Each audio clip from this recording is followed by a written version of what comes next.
Do you want to live a life of meaning and impact, but don't know where to start? In this video, we'll explore the power of vision and how it can transform your life. You'll learn how to define your vision, align your thoughts and emotions with it, and take inspired action to make it a reality. This video is for anyone who wants to make a difference in the world and leave a lasting legacy. I think, everything starts with a thought. Everything that you do in your life, you have to fight before you initiate an action, right?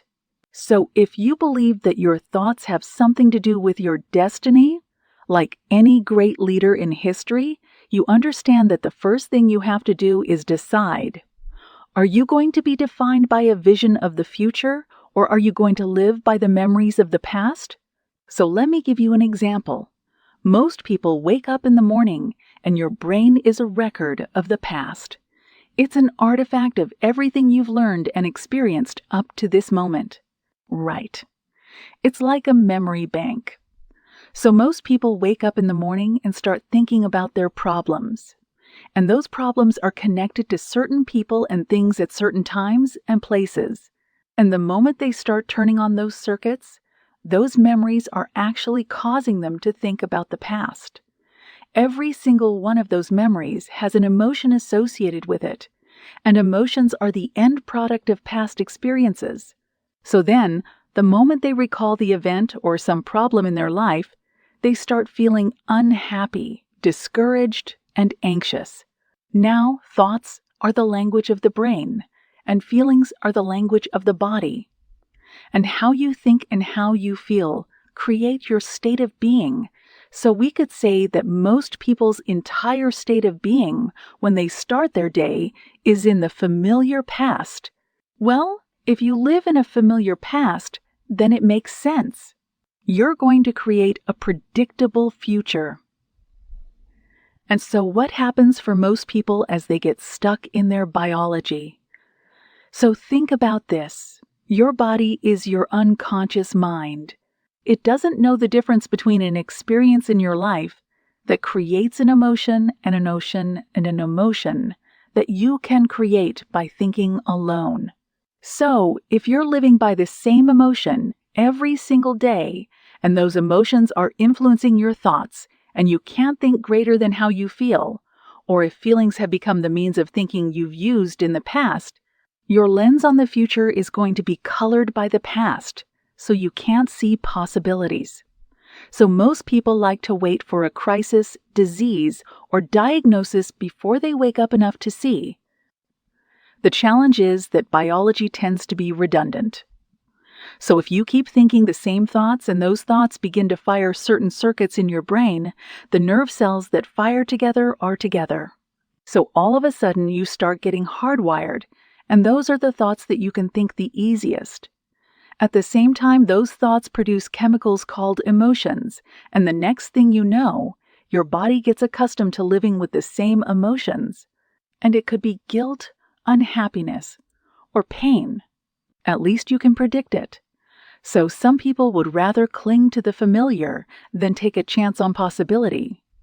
So for most people, they say, well, I don't really see how my thoughts have anything to do with my destiny. Well, that's because 95 of those thoughts are subconscious programs, right? So you're not even conscious that you think those thoughts are the first step. The change is starting to think about what you've been thinking about and changing it. And then, when you begin to observe those thoughts, you're no longer the program. You are the consciousness observing. So most people, though, when you do that and decide to really take a look, it's like lighting a match in a dark place. So you feel uncomfortable. So it's easier to turn on your TV. It's easier to play with your cell phone to distract yourself from those feelings. Well, when you understand that change really requires becoming uncomfortable to a certain degree, and that's normal because you're leaving the known and stepping into the unknown, then it begs the question, what thoughts do you want to fire and wire your brain? Because your attention on those thoughts begins to reorganize circuitry and mold the brain, Most people are waiting for their lives. The change, yeah, so they can feel gratitude, abundance, and being whole. You know, that's the old model of cause and effect, right? So if you're living with emptiness, you're living with lack and you're living with pain. Most people have been conditioned to believe that something out there has to take away this emptiness or feeling inside of them. But if you believe that you're creating your life and you're living by lack of will, lack is going to create abundance, right? So then it makes sense that you don't really create wealth. You generate wealth. You generate abundance. So the moment you start teaching your body emotionally what that future is going to feel like before it's made manifest, while your body is the unconscious mind believing it's living in that future, in the present moment, now it's a scientific fact that it's the environment that signals the gene. The end product of an experience in the environment is an emotion. So when you begin to embrace an elevated emotion, you're beginning to signal the gene head of the environment. What's the importance of that? Well, genes make proteins, and proteins are responsible for the structure and function of your body.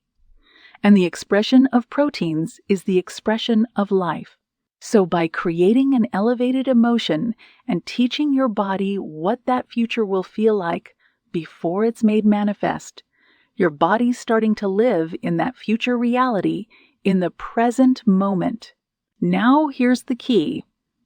If you were able to become familiar with gratitude, wholeness, abundance, and freedom and were able to generate those chemicals every single day, more than likely, you would be walking around feeling like your future has already happened. Then you would no longer be looking for it to happen. You would already feel like it had happened. Now, what is the importance of that? Well, you're literally becoming somebody else. So you're leaving your place.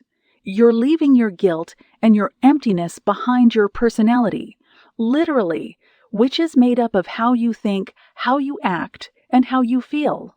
How you think, act, and feel is your personality.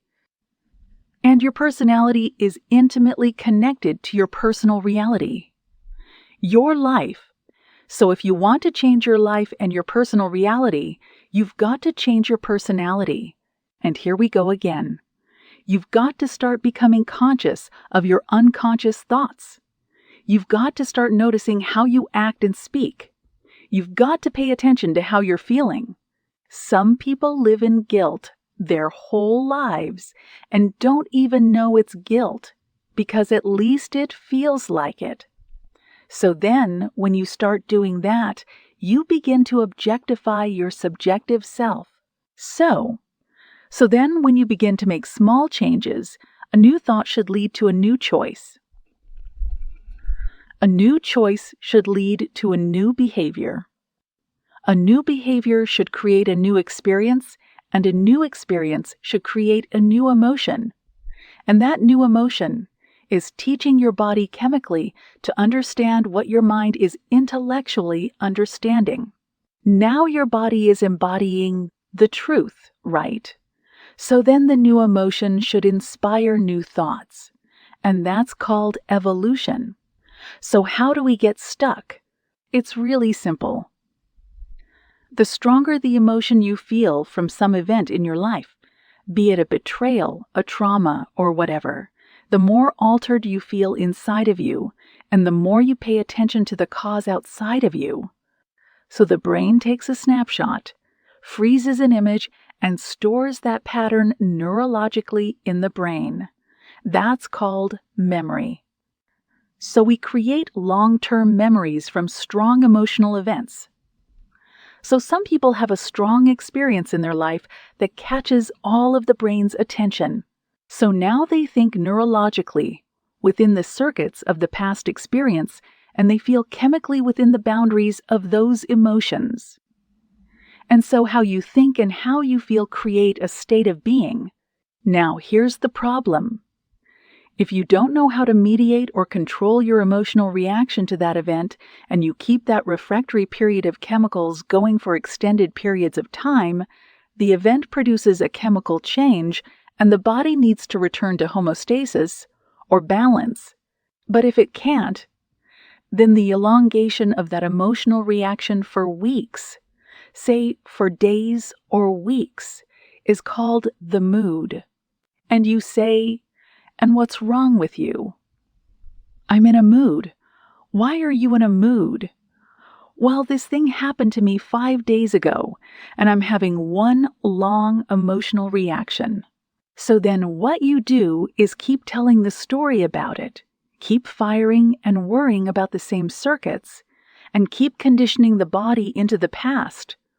So then, when you wake up in the morning, you look for the emotion, and now, all of a sudden, you keep it lingering for weeks or months. That's called temperament. Well, why is he so angry? I don't know. Let's ask him. Why are you so angry? Well, this thing happened to me 8 months ago. I'm having one long emotional reaction. I'm memorizing my emotions. You keep it going for years on end. That's called a personality trait. So then a person is memorizing themselves by living in the past. And so then you say to him, "Well, tell me the story." Now, the latest research on memory says that 50 of what we talk about in our past isn't even the truth.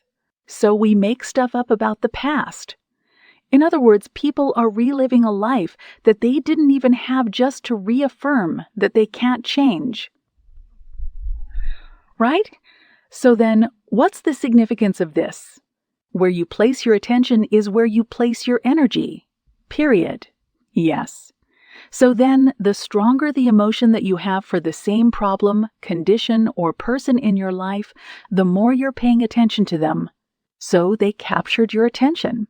So you're giving your power away to that person, right? Because they're capturing your attention. So then there's an energetic connection to every person and everything. Everything in your past and present reality has your energy connected to it. So now that we understand the significance of when a person really decides to be defined by a vision of the future instead of the memory of the past, the hardest part about it is all of a sudden becoming conscious and not making the same unconscious choice. So then, if you lower the volume of your frustration, it's your hatred that turns into anger.